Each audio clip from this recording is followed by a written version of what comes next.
আমরা শুরু করতে যাচ্ছি রাসূলুল্লাহ সাল্লাল্লাহু আলাইহি ওয়াসাল্লামের পূর্ণাঙ্গ জীবনী আর রাহিকুল মাখতুম। বইটির লেখক আল্লামা শফিউর রহমান মুবারকপুরী রহিমাহুল্লাহ। বইটি বাংলা অনুবাদ করেছেন মাসরুম সানি। আমরা ভূমিকায় না গিয়ে পাঠ করা শুরু করব ইনশাআল্লাহ। আমরা এই অধ্যায় প্রায় শেষ এর দিকে চলে আসছি। আজকে হয়তো শেষ হয়ে যাবে ইনশাআল্লাহ। সেই ছাগলকে এ কারণে উছিলা বলা হয় যে সে তার সন্তানগুলো সব সে তার সবগুলো মেয়ে সন্তানকে একে অন্যের সঙ্গে জড়িয়ে দিয়েছে। আহ এরপর সেই ছাগল যে বাচ্চা প্রসব করবে তাকে শুধু পুরুষ লোকেরাই খেতে পারবে, মহিলারা খেতে পারবে না। তবে যদি তা কোনো মৃত বাচ্চা প্রসব করে তবে পুরুষ এবং মহিলা সকলেই তা খেতে পারবে। ওনারা ওই যুগে যে মানত করত, যে এবাদত করত, সেগুলোর ভিতরে একটা, ওরা এই ছাগলকে খেত না যে ছাগল অনেকগুলো মেয়ে বাচ্চা দিত, ছেলে বাচ্চা দিত না। এবং এই বাচ্চাগুলো শুধু পুরুষরাই খেতে পারবে, মেয়েরা খেতে পারবে না। তবে যদি মৃত কোনো বাচ্চা জন্ম হয় তাহলে সে বাচ্চাকে মহিলা এবং পুরুষ উভয়ই খেতে পারে। কি আশ্চর্যজনক নিয়ম কানুন, মন গড়া। তাদের যেটা ভালো লেগেছে, তারা যেটা মনে করেছে সেটাই করেছে। ওকে। সেই উটকে হামি বলা হয়, যার প্রজননের মাধ্যমে পরপর একাদিক্রমে 10টি কন্যা সন্তান জন্মলাভ করেছে এবং এসবের মধ্যে কোনো পুত্র সন্তান জন্মলাভ করেনি। এ জাতীয় উষ্ট্রের পৃষ্ঠদেশ সংরক্ষিত থাকত, অর্থাৎ এর পৃষ্ঠদেশে আরোহণ নিষিদ্ধ ছিল। এই ধরনের উটের উপরে এই ধরনের উটকে দিয়ে কোনো কাজকর্ম করত না। এর লোমও কর্তন করা হতো না। শুধুমাত্র প্রজননের উদ্দেশ্যে উটের পালের মধ্যে ওকে স্থায়ী স্বাধীনভাবে ছেড়ে দেওয়া হতো। অন্য কোনো কাজে ওকে ব্যবহার করা হতো না। জাহেলিয়াত আমলের মূর্তি পূজার সেই সকল রীতি পদ্ধতির প্রতিবাদ করে আল্লাহ পাক ইরশাদ করেছেন, আল্লাহ না নির্দিষ্ট করেছেন বুহাইরা, না সাইবা, না উসিলা, না হাম, বরং যারা কুফরি করেছে তারাই আল্লাহর নামে মিথ্যা আরোপ করে তা আবিষ্কার করেছে। তাদের অধিকাংশই নির্বোধ, তারা বোকা। ওকে। আল্লাহর এই কথা বলেছেন। আর তারা আরো বলে, এসব গবাদি পশুর গর্ভে যা আছে তা খাস করে আমাদের পুরুষদের জন্য নির্দিষ্ট। কি অবাক করা বিষয়! সে যুগের পুরুষরা বলে যে এই উটের যে বাচ্চা, এর পেটের গর্ভে বা গর্ভে যে বাচ্চাগুলো আছে, পশুগুলো আছে, এগুলো শুধু আমাদের জন্য, পুরুষদের জন্য। ওকে। আর আমাদের স্ত্রী লোকদের জন্য নিষিদ্ধ। কিন্তু তা, অর্থাৎ গর্ভস্থিত বাচ্চা যদি মৃত হয় তবে সকলের হাতে অংশ আছে। তাদের এ মিথ্যা রচনার প্রতিফল অচিরেই তিনি তাদেরকে দেবেন। তিনি বড়ই হিকমতওয়ালা, সর্বজ্ঞ। ওকে। যেভাবে উল্লেখিত পশুগুলো বর্ণনা দেওয়া হয়েছে, যেমন বুহাইরা, সাইবা ইত্যাদি, এবং এছাড়া আরো বর্ণনা করা হয়েছে, তা ইবনে ইসহাক রহিমুল্লাহর উল্লেখিত ব্যাখ্যার কিছু বিপরীত এবং কিছুটা অন্য ধরনের বলে মনে হয়। ওকে। সাইদ বিন মুসাইব রহিমুল্লাহ কর্তৃক বর্ণিত হয়েছে যে এ পশুগুলো মুশরিকদের তাগুত মূর্তি সমূহের জন্য ছিল। সহিহ মুসলিম ও বুখারীতে বর্ণিত রাসূলুল্লাহ সাল্লাল্লাহু আলাইহি ওয়াসাল্লাম বলেছেন, আমি আমার আমি আমর বিন লুহাইকে জাহান্নামের মধ্যে তার নাড়ি ভুঁড়ি টানতে দেখেছি। আচ্ছা, কেননা আমর বিন লুহাই ছিলেন প্রথম ব্যক্তি যিনি ইব্রাহিম আলাইহিস সালামের দিনে পরিবর্তন আনয়ন এবং মূর্তির নামে চতুর্থ সম্পদ যন্ত্র উৎসর্গ করার ব্যবস্থা করেছিলেন। সেই লুহাই যে আহ বড় মূর্তি এনে মক্কায় মদিনায় মূর্তি পূজার একটা প্রচলন, মূর্তি পূজার একটা সিস্টেম সে আপডেট করেছিল, সে আহ, শুরু করেছিল। ওকে, আরবের অধিবাসীরা মূর্তিকে কেন্দ্র করে এত সব কিছু করত এ বিশ্বাসে যে আল্লাহর নৈকট্য লাভে এরা তাদেরকে সাহায্য করবে। যেমনটি কুরআনুল কারিমে বলা হয়েছে যে মুশরিকরা বলতো, আমরা তাদের ইবাদত একমাত্র এ উদ্দেশ্যেই করি যে তারা আমাদেরকে আল্লাহর নৈকট্য পৌঁছে দেবে। আস্তাগফিরুল্লাহ, আস্তাগফিরুল্লাহ। আরো ইরশাদ হয়েছে কুরআনুল কারিমে, আর তারা আল্লাহকে ছেড়ে ইবাদত করে এমন কিছুর যা না পারে তাদের কোনো ক্ষতি করতে আর না পারে কোনো উপকার করতে। আর তারা বলে এগুলো আমাদের জন্য আল্লাহর কাছে সুপারিশকারী। তারা মনে করে যে এই মূর্তিগুলোর যে আমরা উপাসনা করছি, পূজা করছি, সেজদা করছি, মানত করছি, এরা আমাদের জন্য আল্লাহর কাছে সুপারিশ করবে। আস্তাগফিরুল্লাহ। ওকে, আরবের মুশরিকগণ আজলাম অর্থাৎ কথন সম্পর্কে ফলাফল নির্ণয়ের জন্য তীর ব্যবহার করত।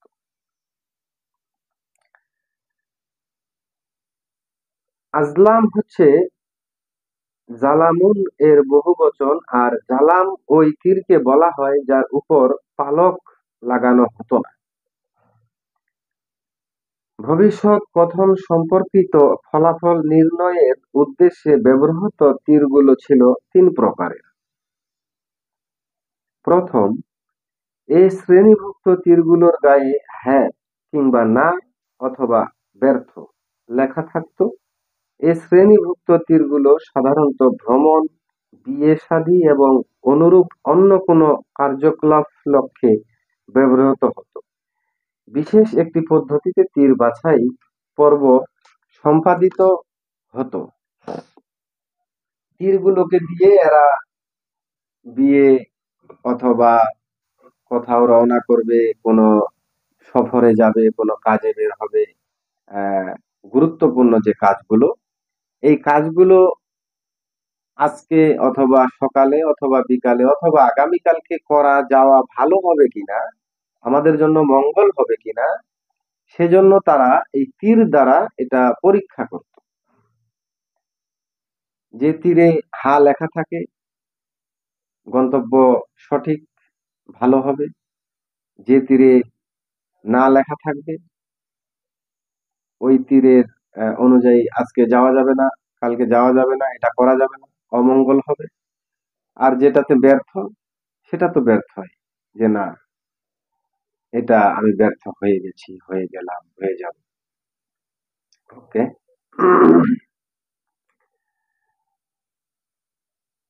কর্মপন্থা নির্ণয়ের উদ্দেশ্যে বাছাইকৃত তীর গোত্রে হা লেখা থাকলে পরিকল্পিত কাজ আরম্ভ করা হতো, কিন্তু বাছাই করতে গিয়ে না লিখিত তীর বের হলে পরিকল্পিত কাজটি 1 বছরের জন্য স্থগিত ঘোষণা করা হতো এবং আগামীতে আবার এ কাজের জন্য গুণাগুণ বা লক্ষ্যর নির্ধারক বাহির করা হতো। ওকে। আর যদি ব্যর্থ লিখিত ও তীর বের হতো তবে আবার একইভাবে বাছাই করা হতো যতক্ষণ পর্যন্ত হা বা না লিখিত তীর বের হতো। এটা একটা টাকা রোজগার করার পন্থা। এই যে ব্যর্থ লিখিত তীরটা যখন বের হয়, এখানেই হলো টাকা রোজগার করার বিষয়টা। তার মানে যতক্ষণ পর্যন্ত হা অথবা না আসবে ততক্ষণ পর্যন্ত তীর চালানোই থাকবে, তীর বের করতেই থাকবে। আর যারা এখানে আসছে তীরওয়ালাকে টাকা দেবে, টাকার বিনিময়ে এটা মূলত পরীক্ষা করা হয়। ওকে। দ্বিতীয়, এ শ্রেণীভুক্ত তীরগুলোর কোনটির গায়ে লেখা থাকতো পানি, কোনটির গায়ে লেখা থাকতো দিয়াত এবং অন্যান্যগুলোর গায়ে লেখা থাকতো অন্য কোনো কিছু। তৃতীয়, এ শ্রেণীভুক্ত তীরগুলো ওর মধ্যে কোনটির গায়ে লেখা থাকতো তোমাদের অন্তর্ভুক্ত, কোনটির গায়ে লেখা থাকতো তোমাদের ছাড়া, হয়তো বা কোনটির গায়ে লেখা থাকতো মুলসাক, যার অর্থ হচ্ছে মিলিত। ওকে। উল্লেখিত তীরগুলো ওর ব্যবহার ছিল এরূপ: কারো বংশ পরিচয়ের ব্যাপারে যখন সন্দেহের সৃষ্টি হতো তখন তাকে 100 উট সহ হুবাল নামক মূর্তির নিকট নিয়ে যাওয়া হতো। উটগুলো তীরধারী সেবায়েতের ঋষি নিকট সমর্পণ করা হতো। তিনি সবগুলো তীর একত্রিত করে ঝাঁকুনি দিয়ে দিয়ে ঘুরাতে থাকতেন। তারপর তার মধ্য থেকে একটি তীর বের করে আনা হতো। ওকে। তীর গাত্রে তোমাদের অন্তর্ভুক্ত লিখিত তীরটি যদি বের হতো তবে তাকে তাদের গোত্রের একজন সম্মানিত ব্যক্তি হিসেবে স্থান দেওয়া হতো। অপরপক্ষে যদি তোমাদের বাহিরের লিখিত তীরটি বাহির হতো তখন তাকে হালিফ হিসেবে স্থান দেওয়া হতো। কিন্তু যদি মুসলাক লিখিত তীরটি বের হতো তাহলে তাকে তার নিজস্ব স্থানেই রাখা হতো। সেই গোত্রীয় ব্যক্তি কিংবা হালিফ হিসেবে স্থান দেওয়া হতো না। ওকে। তারা এ তীর দ্বারা ভাগ্যের ভালো মন্দ যাচাই করত। মূলত এটা এক প্রকার জুয়া খেলা। এর ধরন হলো তারা এ মাধ্যমে উটের গোশতের কার ভাগে পড়বে তা নির্ধারণের জন্য তীর ঘোরাত। এ উদ্দেশ্যে তারা বাকিতে উট ক্রয় করে তা জবাই করে 28 অথবা 10 ভাগে ভাগ করত। অতঃপর এ ব্যাপারে তীর ঘুরাতো, যার মধ্যে রাবিয়হ ও গুফল নামের তীর থাকতো। যার ক্ষেত্রে তীর বের হতো সে উটের গোশতের অংশ পেত। নামের তীর আহ, গুফল নামের তীর থাকতো, যার ক্ষেত্রে তীর বের হতো সে উটের গোশতের অংশ পেত। ও সরি। আর যার ক্ষেত্রে তীর বের হতো সে ব্যর্থ ও হতাশ হতো এবং ওই উটের মূল পরিমাণ জরিমানা পরিশোধ করতে হতো। কি ধরনের নিয়ম কানুন! জাহেলিয়াত, অন্ধকার যুগ, যেগুলো আমরা পাঠ করে এসেছি। আল্লাহ সুবহানাহু তাআলা এমনি এমনি তো আর ওখানে বিশ্ব নবী হযরত মুহাম্মদ সাল্লাল্লাহু আলাইহি ওয়াসাল্লামকে প্রেরণ করে নাই। ওখানকার যে রীতিনীতি, ওখানকার যে কাজকর্ম, দিন থেকে ওরা যে বিমুখ হয়ে গেছে, দিন থেকে যে ওরা ফেরত চলে আসছে, ইউটার্ন করেছে, এভাবে চলতে থাকলে পৃথিবী অনেক আগেই ধ্বংস হয়ে যেত হয়তো। জানি না, আল্লাহ ভালো জানে। তো এগুলো মূলত চেঞ্জ করার জন্য, এগুলো পরিবর্তন করার জন্যই মূলত আল্লাহর এই পরিকল্পনা, যে ওখানে ওই দেশে আরবের ভূমিতে আল্লাহ রাসূল সাল্লাল্লাহু আলাইহি সাল্লামকে পাঠিয়েছেন। উনি ওখানে ওনাকে পাঠাইতে হবে, এই জায়গাটাই উনি উত্তম মনে করেছেন। ওকে। আরবের মুশরিকগণ তথাকথিত ভবিষ্যদ্বক্তা, জাদুকর এবং শাস্ত্রবিদ গণের ভবিষ্যদ্বাণী, কলাকৌশল এবং কথাবার্তার পর বিশ্বাস স্থাপন করতেন, যিনি আগামীতে অনুষ্ঠিব ঘটনাবলীর ভবিষ্যদ্বাণী করতেন এবং গোপন তত্ত্বের সঙ্গে সম্পর্কিত বিষয়াদি অবগত আছেন বলে দাবি করতেন, তাকে বলা হতো কাহিন।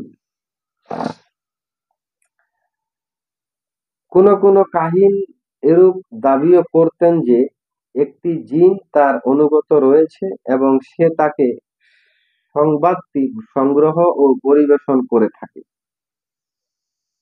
ওকে। কোন কোন কাহিন আবার এরূপ দাবিও করতেন যে অদৃশ্যের খবরাখবর নেওয়ার মতো যথেষ্ট বিদ্যা বুদ্ধি তার রয়েছে এবং তিনি তা নিয়েও থাকেন। আচ্ছা। তৎকালীন সমাজে আরো এক ধরনের লোক ছিলেন যারা মানুষের কথা ও কর্মের উপর অনুসন্ধান চালিয়ে তাদের উদ্দেশ্য সম্পর্কে ভবিষ্যৎবাণী করতেন। এরা আররাফ নামে অভিহিত ছিল। তাদের দাবি ছিল, কোন লোক যখন কোনো কিছু ব্যাপারে অবগত হওয়ার জন্য তার নিকট আগমন করেন, তখন তার অবস্থা কিছু কিছু পূর্ব লক্ষণ এবং আনুষঙ্গিক কথাবার্তার মাধ্যমে ঘটনার স্থান বা ঠিকানা এবং ঘটনার সঙ্গে সংশ্লিষ্ট ব্যক্তি কিংবা ব্যক্তি গোষ্ঠীর খোঁজ খবর তিনি দিতে পারেন। উদাহরণস্বরূপ বলা যায়, অপহৃত সম্পদ, অপহরণের স্থান ও সময়, হারানো পশু কিংবা অন্য কোনো কিছু সম্পর্কিত খোঁজ খবর। মানে এই জিনিসগুলো হারিয়ে গেলে, এই জিনিসগুলোর প্রয়োজন হলে, এগুলো জানার দরকার হলে উনি মূলত এই জাদুকরের কাছে যেতেন, কাহিন ওনার কাছে যেতেন, গিয়ে উনি এগুলো বিশ্লেষণ করতে পারতেন, খোঁজ খবর দিতে পারতেন, আহ ভালো মন্দ বলতে পারতেন। এখন বর্তমান ভেলকিবাজি জাদুঘর যারা আছে, বিশেষ করে কবিরাজ, জ্যোতিষী, এগুলো এরা যেগুলো করে আর কি, এগুলো মূলত তখন থেকেই হয়ে আসছিল। এরা এগুলোকে ধরে রেখেছে। এরা কোন প্রকার মানুষ, কেমন মানুষ, কি ধরনের ইমানদার তাদের ভিতরে আছে, এগুলো আপনারা আমিও কিছু অবগত আছি। ইনশাআল্লাহ থাকবো। আমরা একমাত্র আল্লাহর উপর বিশ্বাস করব, আল্লাহর কাছে চাইবো। আমাদের যা চাওয়া পাওয়া, দুঃখ কষ্ট ব্যথা বেদনা, এভরিথিং অলওয়েজ, আমাদের যা প্রয়োজন যা প্রয়োজন না, আমাদের জন্য যা মঙ্গলকর যা মঙ্গলকর না, সবকিছুই আল্লাহ আমাদেরকে দেন, আল্লাহর তরফ থেকেই আসে। আল্লাহ চাইলে আমরা পাই, আল্লাহ না চাইলে আমরা পাই না। আলহামদুলিল্লাহ। তো জ্যোতিষ শাস্ত্রবিদ এ সম্পর্কে ছোট্ট একটা চ্যাপ্টার আছে, এটা আমরা আগামী পর্বে পড়বো ইনশাআল্লাহ। আজকে আমরা এখান থেকেই শেষ করব ইনশাআল্লাহ। তো সবাই ভালো থাকবেন, দোয়া করবেন। আর যদি ভালো লাগে আমার ভিডিওগুলো লাইক কমেন্ট শেয়ার করবেন, ফলো দিয়ে পাশে থাকবেন। আসসালামু আলাইকুম ওয়া রাহমাতুল্লাহ।